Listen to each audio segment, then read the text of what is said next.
Hi everyone, എല്ലാവർക്കും നമസ്കാരം. Divine heal Malayalam ഡയറക്ടറിൻ്റെ ഒരു പുതിയ വീഡിയോയിലേക്ക് എല്ലാവർക്കും സ്വാഗതം. നിങ്ങൾ എല്ലാവരും സുഖമായിട്ടിരിക്കുന്നു എന്ന് കരുതുന്നു. അപ്പോൾ ഇന്നത്തെ റീഡിങ് റിലേഷൻഷിപ്പ് റീഡിംഗ് ആണ്, ലവ് റീഡിംഗ് ആണ്. നിങ്ങളുടെ മനസ്സിൽ ഉള്ള ആ വ്യക്തിയുടെ ജീവിതത്തിൽ ഇപ്പോൾ എന്തൊക്കെയാണ് സംഭവിക്കുന്നത്, നിങ്ങൾ അറിയാതെ എന്തൊക്കെയാണ് സംഭവിക്കുന്നത് എന്നുള്ളതാണ്. ചിലപ്പോൾ ഇവർ നിങ്ങളോട് പറയുന്നുണ്ടായിരിക്കില്ല, ഇത് കോണ്ടാക്റ്റ് ഉണ്ടെങ്കിലും ഇല്ലെങ്കിലും നിങ്ങളോട് അവർ ഇത് ഹൈഡ് ചെയ്യുന്ന കാര്യമാണ്, നിങ്ങൾ അറിയാത്ത കാര്യമാണ്. അപ്പം എന്തൊക്കെയാണ് അവരുടെ ജീവിതത്തിൽ ഇപ്പോൾ സംഭവിച്ചുകൊണ്ടിരിക്കുന്നതെന്ന് നമുക്ക് നോക്കാം. അപ്പോൾ ആദ്യമായിട്ടാണ് എൻ്റെ ചാനൽ കാണുന്നതെന്നുണ്ടെങ്കിൽ സബ്സ്ക്രൈബ് ചെയ്ത് തന്നെ സപ്പോർട്ട് ചെയ്യുക. നിങ്ങൾ ഇതുവരെ തന്ന സ്നേഹത്തിനും സപ്പോർട്ടിനും ഒരുപാട് നന്ദി. നിങ്ങൾ സബ്സ്ക്രൈബ് ചെയ്തതിന് ശേഷം കാണുമ്പോൾ നിങ്ങളുടെ എനർജി എനിക്ക് ടാപ്പ് ചെയ്യാൻ പറ്റും, നിങ്ങൾക്ക് ആക്യുറേറ്റ് ആയിട്ടുള്ള റീഡിങ്സ് തരാനും എനിക്ക് പറ്റും. അപ്പോൾ നമുക്ക് നോക്കാം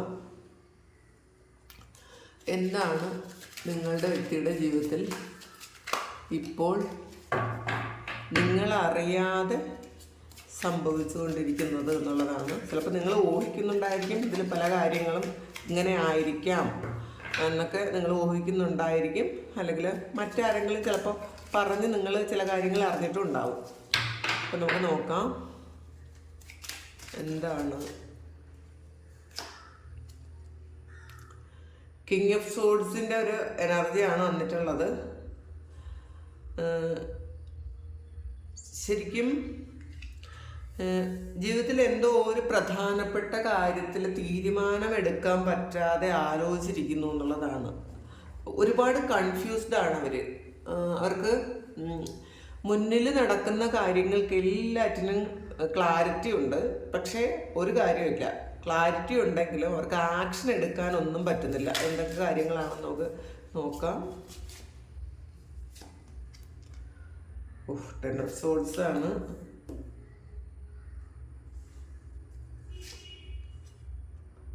ഡെത്ത് കാർഡാണ്.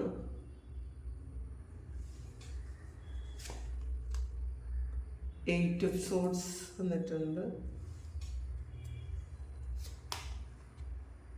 മജീഷ്യൻ,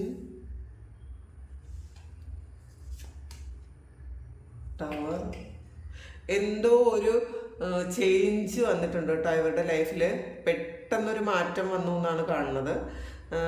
അത് ടവറും അതാണ് പറയുന്നത്. പക്ഷേ നിങ്ങൾ അത് അറിഞ്ഞിട്ടുണ്ടായിരിക്കാൻ സാധ്യതയില്ല. ഇത് ചാരിയട്ടും വന്നിട്ടുണ്ട്. എന്താണെന്ന്, ഇത് ബോട്ടം വന്നിട്ടുള്ള സ്റ്റാറാണ്. എന്താണെന്ന് നമുക്ക് ക്ലാരിഫൈ ചെയ്യാം. എന്താണ് ഇവിടെ എന്ത് കാര്യത്തിനാണ് ഇവർക്ക് ആക്ഷൻ എടുക്കാൻ പറ്റാതിരിക്കുന്നത് എന്നുള്ളത് നമുക്ക് നോക്കാം.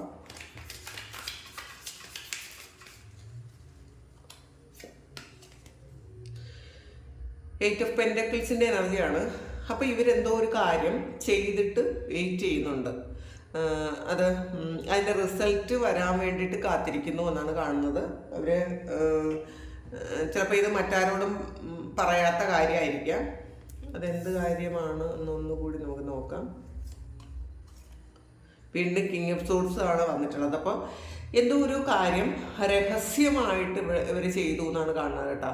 ഒരു ആക്ഷൻ എടുക്കാൻ പറ്റാത്ത ഒരു കാര്യം, എന്തോ ഒരു കാര്യം ചെയ്ത്, അല്ലെങ്കിൽ ആ ഒരു കാര്യത്തിൻ്റെ ഒരു ക്ലാരിറ്റിക്ക് വേണ്ടിയിട്ട് അവർ ശരിക്കും വെയിറ്റ് ചെയ്യുന്നുണ്ട്. അവരുടെ ചിന്തകളിൽ ഇപ്പോൾ പാസ്റ്റിലെ പോലെ അല്ല എന്നാണ് കാണുന്നത്. അവർക്ക് ക്ലിയർ ആണ്, അവരുടെ മുന്നിൽ ഉള്ള കാര്യങ്ങൾ ക്ലിയർ ആണ്. അപ്പോൾ ഇതിലൊരു തേർഡ് പാർട്ടി ആയിരിക്കാൻ സാധ്യതയുണ്ട് കേട്ടോ. അത് അങ്ങനെ കാണുന്നുണ്ട്. നമുക്ക് ബാക്കി പറയാം. അപ്പോൾ ഇതിൽ ശരിക്കും അവർ പാസ്റ്റിലെ പോലെ അല്ല. അവർക്ക് എല്ലാ കാര്യത്തെക്കുറിച്ചും അവർക്ക് മനസ്സിലാകുന്നുണ്ട്. ഇത് അവരുടെ മുന്നിൽ നടക്കുന്ന എല്ലാ കാര്യങ്ങളും മനസ്സിലാകുന്നുണ്ട്.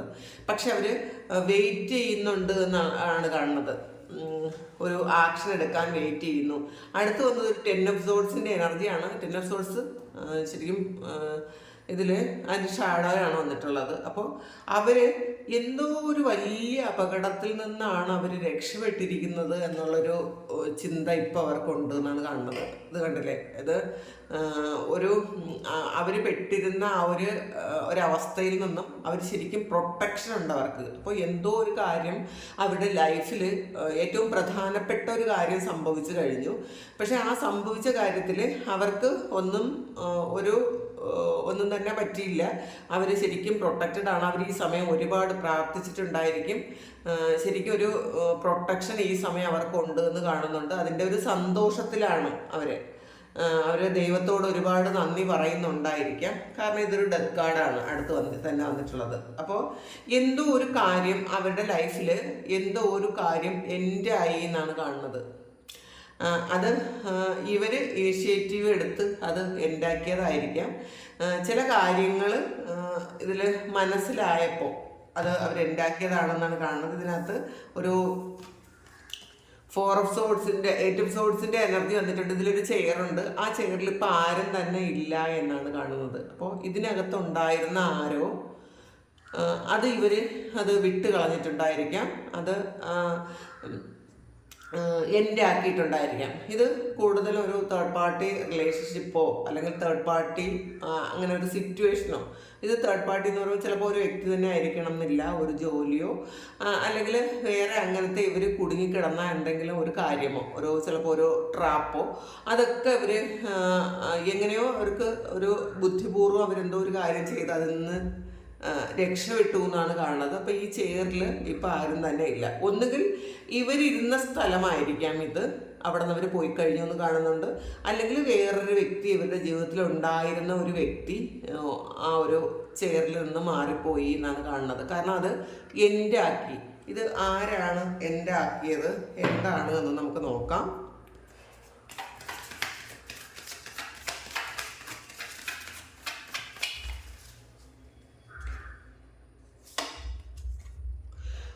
ഇത് ഒരു 5 of Pentaclesന്റെ എനർജിയാണ്. ഒരു ട്രാപ്പിൽ പെട്ടതുപോലെ, പുറത്തിറങ്ങാൻ പറ്റാത്തതുപോലെ എന്തോ ഒരു കാര്യത്തിൽ ഇവരെ ആയിരുന്നു എന്നാണ് കാണുന്നത്. അപ്പോൾ ഇവർക്ക് ഇതിൻ്റെ ആൾറെഡി ഒരു കീ ഉണ്ടായിരുന്നു, ഇതൊന്ന് പുറത്തിറങ്ങാൻ വേണ്ടിയിട്ടുള്ളൊരു കീ ഉണ്ടായിരുന്നു. പക്ഷെ അവർ കാണാതെ വളരെയധികം വിഷമത്തിൽ, ഒരു ട്രാപ്ഡായിട്ട്, ഒരു നഷ്ടബോധത്തിൽ ഇരുന്ന ആൾക്കാരാണ്. അവിടെ നിന്നുമാണ് അവർ ഒരു നൈറ്റ് ഓഫ് വാൺസിൻ്റെ എനർജി വന്നത്. ഒരു ശരിക്കും ആക്ഷൻ എടുത്ത് ശരിക്കും അവർ ആ സ്ഥലത്ത് നിന്ന് അവർ മാറിപ്പോയി എന്നാണ് കാണുന്നത്. ഇപ്പം അവർ ആ ട്രാപ്പിലില്ല, അവർ പുറത്താണ് എന്നാണ് കാണുന്നത്. അവർ ചിലപ്പോൾ ഒരു ദൈവാനുഗ്രഹം ഉണ്ടായിരിക്കാം, ഒരു പുതിയ തുടക്കം ഉണ്ടായി എന്നുള്ളതാണ്. ഇപ്പോൾ പല കാര്യങ്ങളും അവർക്ക് എന്താണ് ചെയ്യേണ്ടതെന്ന് മനസ്സിലായി കാണും. ഇപ്പോൾ ആൾറെഡി വലിയ ഹാപ്പിയാണ് എന്നാണ് കാണുന്നത് കേട്ടോ. ഇപ്പോൾ ഈ സമയം അവർക്കൊരു ഹാപ്പിനെസ് ഉണ്ട്. അല്ലെങ്കിൽ ഉടനെ തന്നെ അവർക്ക് ജീവിതത്തിലൊരു സന്തോഷം ഉണ്ടാകാനും സാധ്യതയുണ്ട് എന്നാണ് കാണുന്നത്. കാരണം അവർ ഏറ്റവും ഭയപ്പെട്ടിരുന്ന ഒരു കാര്യം, ഒരു ട്രാപ്പിൽ പെട്ടുപോയ പോലെ ജീവിച്ചൊരു കാര്യം അവരെ ലൈഫിൽ നിന്ന് മാറിപ്പോയി കഴിഞ്ഞു എന്നുള്ളതാണ്. അത് ഇവർ അത് തന്നെ അത് ഉണ്ടാക്കി എന്നുള്ളതാണ് കാണുന്നത്. കാരണം ഒരു 3 of Swordsന്റെ എനർജിയാണ്. അപ്പോൾ ഇവരെ ഒരുപാട് കെട്ടി വരിഞ്ഞിരുന്നൊരു കാര്യമാണത്. പല ഭാഗത്തു നിന്നും ഇവരെ ബുദ്ധിമുട്ടിച്ചു കൊണ്ടിരുന്ന ഒരു കാര്യം അത് ഉണ്ടാക്കി എന്നാണ് കാണുന്നത്. ഇതിനകത്ത് കുറച്ച് 3 of Swords എന്ന് പറയുമ്പം കുറച്ചധികം ആൾക്കാർ ഇതിനകത്ത് ഇൻവോൾവ്ഡ് ആണ്. അപ്പോൾ ഇതൊരു കുറച്ച് ആൾക്കാർക്ക് ഇതൊരു തേർഡ് പാർട്ടി എനർജിയാണ്.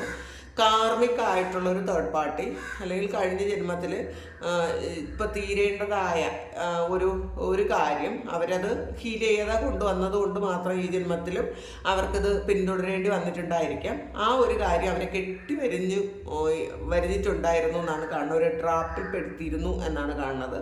അപ്പോൾ ചിലപ്പോൾ ഒരു ദൈവാനുഗ്രഹം ഉള്ളൊരു സമയമായിരിക്കാം ഈ സമയം. അപ്പോൾ അതുകൊണ്ട് തന്നെ അവരെ അതിൽ നിന്നും ഈ ഒരു റിലേഷൻഷിപ്പിൽ നിന്നും അവർക്ക് പുറത്തേക്ക് ഇറങ്ങാൻ കഴിഞ്ഞു. അതാണ് ഒരു എംപ്റ്റി ചെയർ ഇവിടെ കാണുന്നത്. ഒന്നുകിൽ ആ വ്യക്തി ബന്ധത്തിൽ നിന്ന് പുറത്തു പോയിട്ടുണ്ടായിരിക്കും, അല്ലെങ്കിൽ തേർഡ് പാർട്ടി ഈ ഒരു ബന്ധത്തിൽ നിന്ന് പുറത്തു പോയിട്ടുണ്ടായിരിക്കും. പക്ഷേ ഇത് അവർ ഒരുപാട് പെയിൻ ഉണ്ടാക്കാൻ വേണ്ടിയിട്ട് വന്ന ഒരു റിലേഷൻഷിപ്പാണ്. അവർക്ക് ഒരുപാട് പാഠങ്ങൾ പഠിപ്പിക്കാൻ വേണ്ടി വന്ന ഒരു റിലേഷൻഷിപ്പാണ്. അങ്ങനെ തന്നെ കാണുന്നുണ്ട്.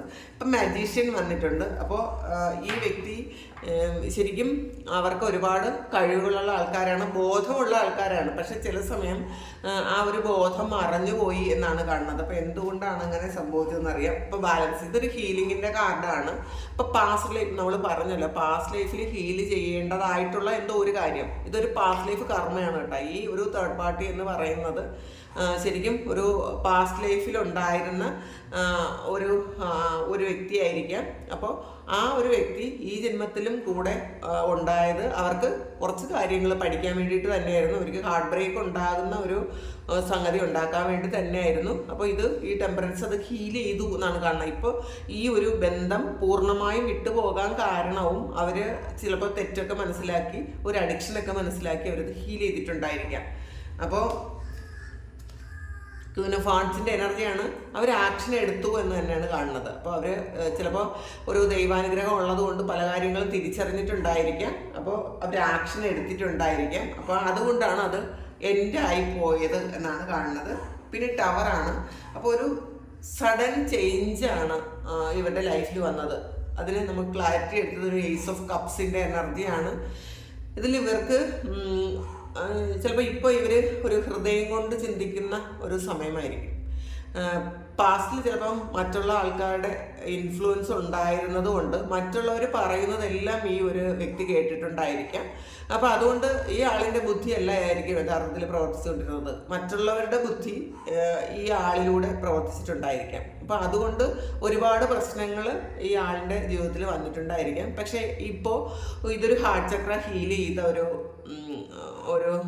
കാർഡാണ്. അപ്പോൾ ആൾറെഡി ആളിൻ്റെ ഹാർട്ട് ചക്രയൊക്കെ ഹീൽ ചെയ്തിട്ടുണ്ടായിരിക്കാം. അത് കുറച്ച് ബുദ്ധി വന്നിട്ടുണ്ട്. അപ്പോൾ അതുകൊണ്ട് തന്നെ ഈ ഒരു സഡൻ ചേഞ്ച് എന്ന് പറയുന്നത് ആ ആളിന് കുറേയധികം തിരിച്ചറിവ് വന്നു എന്നുള്ളതാണ്. ഒരു ഗൈഡൻസ് കിട്ടി എന്നും കാണുന്നുണ്ട്. പിന്നെ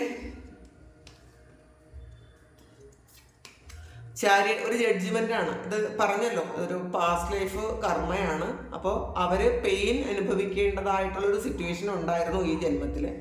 അപ്പോൾ കാർമിക് ആയിട്ടുള്ളൊരു പേഴ്സൺ ആണ് ഈ ആളിൻ്റെ കൂടെ കുറച്ചു കാലം ഉണ്ടായിരുന്നത് എന്നാണ് കാണുന്നത്. അത് ഇവർക്ക് കുറച്ചധികം കാര്യങ്ങൾ പഠിപ്പിക്കാൻ.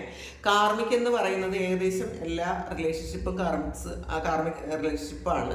പക്ഷെ ചിലർ കഴിഞ്ഞ ജന്മത്തിൽ ഒരുപാട് ദ്രോഹിച്ച ആൾക്കാർ ഈ ജന്മത്തിലും നമ്മൾ അത് പിന്തുടർന്നുകൊണ്ടേയിരിക്കും എന്നുള്ളതാണ്. കഴിഞ്ഞ ജന്മത്തിൽ നമ്മളെ ബുദ്ധിമുട്ടിച്ച ആൾക്കാർ നമ്മൾ കഴിഞ്ഞ ജന്മത്തിൽ നമ്മൾ അവരോട് മാപ്പ് കൊടുക്കാതിരുന്നാൽ ആ ഒരു നമുക്കുണ്ടായ ആ ഒരു പെയിൻ ഹീൽ ചെയ്യാതെ നമ്മൾ വീണ്ടും അടുത്ത ജന്മത്തിലേക്ക് പോയി കഴിയുമ്പോൾ ഈ വ്യക്തികളെല്ലാം തന്നെ നമ്മളെ വീണ്ടും ഒരു കർമ്മയായിട്ട് പിന്തുടരും എന്നുള്ളതാണ്. അപ്പോൾ വീണ്ടും അവർ വന്ന് സെയിം സിറ്റുവേഷനിലൂടെ നമ്മളെ നടത്തും. ഒന്നുകിൽ ബ്രേക്കപ്പ് ഉണ്ടാക്കും, അല്ലെങ്കിൽ നമുക്ക് ഒരുപാട് പെയിനിലൂടെ നമ്മൾ നടക്കേണ്ട അവസരങ്ങൾ ഉണ്ടാക്കും. കാരണം ആ ശത്രുത അവർ വീണ്ടും പിന്തുടരും എന്നാണ് കാണുന്നത്. അപ്പോൾ നമ്മൾ ഈ ജന്മത്തിൽ നമ്മൾ ആരോടെങ്കിലും നമുക്ക് ഒരുപാട് വൈരാഗ്യമോ ദേഷ്യമൊക്കെ ഉണ്ടെങ്കിൽ അത് പൂർണ്ണമായും ഹീൽ ചെയ്തിട്ട് വേണം നമ്മൾ അടുത്ത ജന്മത്തിലേക്ക് പോകാൻ. എല്ലാവരും ട്രൈ ചെയ്യുക. കാരണം പെട്ടെന്നൊന്നും നടക്കുന്ന കാര്യമായിരിക്കില്ല. നമ്മൾ അറിയാതെ, നമ്മൾ തെറ്റൊന്നും ചെയ്യാതെ നമ്മളെ മാനിപ്പുലേറ്റ് ചെയ്യുകയും ശരിക്കും നമ്മളല്ലാതാക്കുകയും ഒക്കെ ചെയ്ത ആൾക്കാരോട് പെട്ടെന്നൊന്നും മാപ്പ് കൊടുത്ത് പോട്ടെ എന്ന് വിചാരിക്കാൻ ചിലപ്പോൾ പെട്ടെന്ന് ആർക്കും തന്നെ പറ്റിയെന്ന് വരില്ല. പക്ഷേ ശ്രമിക്കുക. കാരണം അടുത്ത ജന്മങ്ങളിലും ഈ വ്യക്തികൾ നമ്മളെ പിന്തുടരാതിരിക്കണമെങ്കിൽ നമ്മൾ ഈ ജന്മത്തിൽ അവർ നമ്മളോട് ചെയ്ത ആ കാര്യങ്ങൾക്കൊക്കെയും നമ്മൾ അവരോട് മാപ്പ് കൊടുക്കേണ്ടതായിട്ടുണ്ട് എന്നുള്ളതാണ്. അല്ലെങ്കിൽ വീണ്ടും ജന്മാന്തരങ്ങളായിട്ട് ഇത് നമുക്ക് എത്ര ജന്മങ്ങളുണ്ടോ ആ ജന്മങ്ങളിൽ നമ്മൾ വീണ്ടും ഈ കാര്യങ്ങൾ തന്നെ വീണ്ടും നമ്മളിലേക്ക് വരും. വേറെ സിറ്റുവേഷൻ ആയിരിക്കും എന്ന് മാത്രമേ ഉള്ളൂ. അപ്പം നമ്മൾ ഈ സമയം നമുക്ക് ഫ്രീ വില്ല് ഉപയോഗിക്കുക. നമുക്കറിയാലോ എന്താണ്, നമുക്കറിയാം ജന്മങ്ങളെക്കുറിച്ച് അറിയാം, അടുത്ത ജന്മം നമുക്ക് ഉണ്ടാകുമെന്നറിയാം. കഴിഞ്ഞ ജന്മങ്ങളിലുള്ള കണക്ഷൻസ് ആണ് ഇതെന്നൊക്കെ നമുക്ക് അറിയാമെങ്കിൽ നമ്മൾ ആദ്യം അത് അക്സെപ്റ്റ് ചെയ്തിട്ട് നമ്മളെ ഒരുപാട് ദ്രോഹിച്ച അവർക്കൊക്കെയും നമ്മൾ നിരുപാധികം മാപ്പ് കൊടുക്കേണ്ടതായിട്ടുണ്ട്. അപ്പം അങ്ങനെ മാപ്പ് കൊടുത്താൽ മാത്രമേ വീണ്ടും അടുത്ത ജന്മത്തിൽ ഇത് ഈ വ്യക്തി ഒരു ശത്രുവായിട്ട് നമ്മളുടെ കൂടെ പിന്തുടരാതിരിക്കുള്ളൂ. അപ്പോൾ നമ്മൾ നമുക്ക് നമ്മളുടെ ഇഷ്ടങ്ങൾ നമുക്ക് നോക്കാം. നമുക്ക് ഇപ്പം ഈ സമയം നമ്മളുടെ ഫ്രീ വിൽ ഉപയോഗിക്കാൻ അതുകൊണ്ടാണ് പറയുന്നത്. നമുക്ക് ഇവർ ഒരുപാട് ദ്രോഹിച്ചതാണ് എന്ന് അറിയാം. ആ പെയിനൊന്നും പെട്ടെന്നൊന്നും മാറൂല എന്നും നമുക്ക് അറിയാം. കാരണം നമ്മൾ ആലോചിക്കുമ്പോഴൊക്കെയും ഇവരുടെ മുഖം നമ്മളുടെ മനസ്സിൽ വരുമ്പോഴൊക്കെയും നമുക്ക് ആ വേദനയും ചതിയും ഒക്കെ ആയിരിക്കും മനസ്സിൽ വരുന്നത്. അപ്പോൾ പക്ഷേ അതുകൊണ്ട് കാര്യമില്ല. അതുകൊണ്ട് നമുക്കൊരു നന്മയും അതിൽ നിന്നും ഉണ്ടാകാനില്ല എന്നുള്ളതാണ്. അതുകൊണ്ട് തന്നെ ഈ ഒരു വ്യക്തികളോട്, അത് ഏറ്റവും കൂടുതൽ നമ്മളെ ചതിച്ച വ്യക്തികളാണ് നമുക്ക് ഏറ്റവും നല്ല പാഠം പഠിക്കാനുള്ള ഒരു അവസരങ്ങൾ ഉണ്ടാക്കിയതെന്ന് മനസ്സിലാക്കുക. അപ്പോൾ അതിൽ നിന്ന് നമ്മൾ പൂർണ്ണമായും നമ്മൾ ഒഴിവായി പോകേണ്ടതാണ്. അവരെ ഹീൽ ചെയ്യുക. നമുക്ക് നമ്മളുടെ മനസ്സിനെ അത് ഹീൽ ചെയ്ത് ആ മുറിവുകളെല്ലാം ഉണക്കി അവരോട് യാതൊരു തരത്തിലുള്ള വൈരാഗ്യം ഇല്ലാതെ ആക്കിയില്ലെങ്കിൽ വീണ്ടും ഈ ഒരു സൈക്കിൾ ആവർത്തിക്കും എന്നുള്ളതാണ് ഈ ജഡ്ജ്മെന്റ് കാർഡ് പറയുന്നത്. ജഡ്ജ്മെന്റ് അതാണ്, വീണ്ടും വീണ്ടും വന്നുകൊണ്ടേയിരിക്കും. അപ്പൊ എന്തിനാണ് നമ്മൾ അറിഞ്ഞുകൊണ്ട് നമ്മൾ അടുത്ത ജന്മത്തിലൊരു നമുക്ക് തന്നെ ഒരു ദ്രോഹം ഉണ്ടാക്കാതിരിക്കുക. ഈ ജന്മത്തിൽ അനുഭവിച്ച ആ പെയിൻ അറിയാലോ, അപ്പൊ പിന്നെ എന്തിനാണ്? അപ്പൊ അത് മനസ്സിലാക്കുക. പിന്നെ അടുത്ത ചാരിയറ്റാണ് വന്നിട്ടുള്ളത്. പേജ് ഓഫ് സോർട്സിന്റെ എനർജിയാണ്. അവര് പുതിയ കുറേ കാര്യങ്ങൾ അവർ പഠിച്ചു എന്നാണ് കാണുന്നത് കേട്ടോ. അവർ ലൈഫിൽ കുറേയധികം കാര്യങ്ങൾ പഠിച്ചു. ഇപ്പം അവർക്ക് നിങ്ങളിലേക്ക് തിരിച്ചു വരണം എന്നൊരു പൂർണ്ണമായി ആഗ്രഹിക്കുന്നുണ്ട്. കാരണം നിങ്ങളുമായിട്ട് എന്താണെന്ന് അവർ മനസ്സിലാക്കുന്നത്. ഇതെല്ലാം പേജ് എനർജിയാണ്. അപ്പോൾ പെട്ടെന്ന് ആക്ഷൻ എടുക്കുന്ന ഒരു എനർജിയാണ്. ഇപ്പോൾ ഒരു കുറേ ലൈഫ് ലെസൺസ് ഉണ്ട് അവരുടെ മുന്നിൽ. അപ്പോൾ അവരെല്ലാ കാര്യത്തിലും പഠിച്ചിട്ടുണ്ടാവും. ഒരുപാട് കാര്യങ്ങൾ അവരുടെ ലൈഫിൽ പഠിച്ചിട്ടുണ്ടായിരിക്കും. അപ്പോൾ അല്ലെങ്കിൽ പാസ്റ്റിൽ ഒരു എഴുത്തുചേട്ടത്തിൻ്റെ ഫലമായിട്ടുണ്ടായ ഒരു കാര്യവുമായിരിക്കാം കേട്ടോ. ചിലപ്പോൾ ചിന്തിക്കാൻ പറ്റാതെ, ഇതിപ്പോൾ ഈ ചാരിയറ്റ് എന്ന് പറയുമ്പോൾ ഒരു നെഗറ്റീവും പോസിറ്റീവും ആണ്. അതിൻ്റെ ഒരു ബാലൻസ് ആണ്. അവർക്ക് ഗുഡ് കർമ്മയും ബാഡ് കർമ്മയും ഉണ്ട് എന്നുള്ളതാണ്. അപ്പോൾ ഇപ്പോൾ അവർക്കൊരു നന്മയും തിന്മയും ഒക്കെ തിരിച്ചറിയാൻ പറ്റുന്നുണ്ട്. കാരണം ട്രാൻസ്ഫോർമേഷനാണ്, അവർക്ക് പരിവർത്തനത്തിൻ്റെ ഒരു സമയമാണ് അവർ. പക്ഷേ നിങ്ങളോട് ഇപ്പോൾ അവരത് അംഗീകരിച്ച് തരാൻ സാധ്യതയില്ല. നിങ്ങൾ ചിലപ്പോൾ എന്താണ് നിങ്ങൾ മനസ്സിലാക്കേണ്ടതെന്ന് വിചാരിച്ചിരിക്കുന്നുണ്ടായിരിക്കും. അവരെല്ലാം ഹൈഡ് ചെയ്യും നിങ്ങൾ അറിയണ്ട എന്നാണ്. കാരണം ഒരുപാട് സ്ട്രഗിൾ ചെയ്തിട്ടുണ്ടായിരിക്കാം. നിങ്ങളറിയാതെ തന്നെ അവർ വളരെ ഹാപ്പിയാണെന്ന് നിങ്ങൾ വിചാരിക്കുന്ന സമയത്തും അവർ ഒരുപാട് സ്ട്രഗിൾ ചെയ്തിട്ടുണ്ടായിരിക്കാം. പക്ഷേ അതൊന്നും പുറത്ത് കാണിക്കാനോ പറയാനോ അവർ ആഗ്രഹിക്കുന്നില്ല എന്നാണ് കാണുന്നത്. വീൽ ഓഫ് ഫോർച്യൂണാണ്. അപ്പോൾ കാലം അവർ കുറേ കാര്യങ്ങൾ പഠിപ്പിച്ചു എന്നുള്ള കാലം കണക്ക് പറഞ്ഞു അവരോട്. അവർക്ക് കുറേ കാര്യങ്ങൾ അവരെ പഠിപ്പിച്ചു എന്നാണ് കാണുന്നത്. അപ്പോൾ ഇത് ഇപ്പോൾ അവർക്ക് ഈ വീൽ ഓഫ് ഫോർച്യൂണും ടവറും ഒക്കെ വന്നത് അവർക്ക് പഠിക്കാനുള്ളൊരു പാഠം ആൾറെഡി അവർ പഠിച്ചു. ആ ഒരു വീല് അവർക്ക് കംപ്ലീറ്റ് ആയി. ഇനി നെക്സ്റ്റ് സ്റ്റെപ്പ് എന്ന് പറയുമ്പം അവർ ഈ ആവശ്യമില്ലാത്ത കാര്യങ്ങളൊക്കെ കട്ട് ഓഫ് എങ്ങനെ ചെയ്യുമെന്ന് അവർ ആലോചിക്കുന്നു. അതവർ ചെയ്യാൻ തീരുമാനിച്ചിട്ടുണ്ട് എന്നാണ് കാണുന്നത്. ക്യൂൻ ഓഫ് സോർട്സിൻ്റെ എനർജിയാണ് ആക്ഷൻ എടുക്കുക. അവർ ഇതുവരെ പോയൊരു ഡയറക്ഷനിലല്ല, വേറൊരു ഡയറക്ഷനിലേക്ക് പോകാൻ അവർ ആഗ്രഹിക്കുന്നു. അതിനുള്ള ആക്ഷൻ എടുക്കും. പുതിയ ചിന്തകൾ അവരുടെ മനസ്സിൽ വരുന്നുണ്ട്. ജീവിതത്തെക്കുറിച്ച് ഒരു പുതിയ കാഴ്ചപ്പാട് വരുന്നുണ്ട്. അപ്പോൾ ഇതാണ് ഇന്നത്തെ റീഡിങ്. കാരണം ഇതാണ് നിങ്ങളുടെ വ്യക്തി ഇപ്പോൾ കടന്നു പോകുന്ന സാഹചര്യം. ചിലപ്പോൾ അത് നിങ്ങൾ അറിയുന്നുണ്ടായിരിക്കില്ല. പിന്നെ ഇതെല്ലാവരുടെയും റീഡിങ് അല്ല, കുറച്ച് ആൾക്കാരുടെ എനർജിയാണ് ഇതിനകത്തുള്ളത്. അപ്പോൾ അത് നിങ്ങളുടെ എനർജി ആണെങ്കിൽ മാത്രം നിങ്ങൾ ക്ലെയിം ചെയ്യുക. അപ്പോൾ പിന്നെ നിങ്ങൾക്ക് ആർക്കെങ്കിലും പേഴ്സണൽ റീഡിങ് വേണമെങ്കിൽ എൻ്റെ വാട്സപ്പ് നമ്പറിൽ കോൺടാക്റ്റ് ചെയ്യാം. Thank you. ഒരു പുതിയ വീഡിയോ ആയിട്ട് വീണ്ടും കാണാം. എല്ലാവരും സുഖമായിട്ട് സന്തോഷമായിട്ട് സമാധാനമായിട്ട് ഇരിക്കട്ടെ എന്ന് പ്രാർത്ഥിക്കുന്നു. നിങ്ങളുടെ എല്ലാ കാര്യങ്ങളും ഭംഗിയായിട്ട് നടക്കാൻ ദൈവം അനുഗ്രഹിക്കട്ടെ. ഒരുപാട് നന്ദി, ഒരുപാട് സ്നേഹം. Thank you.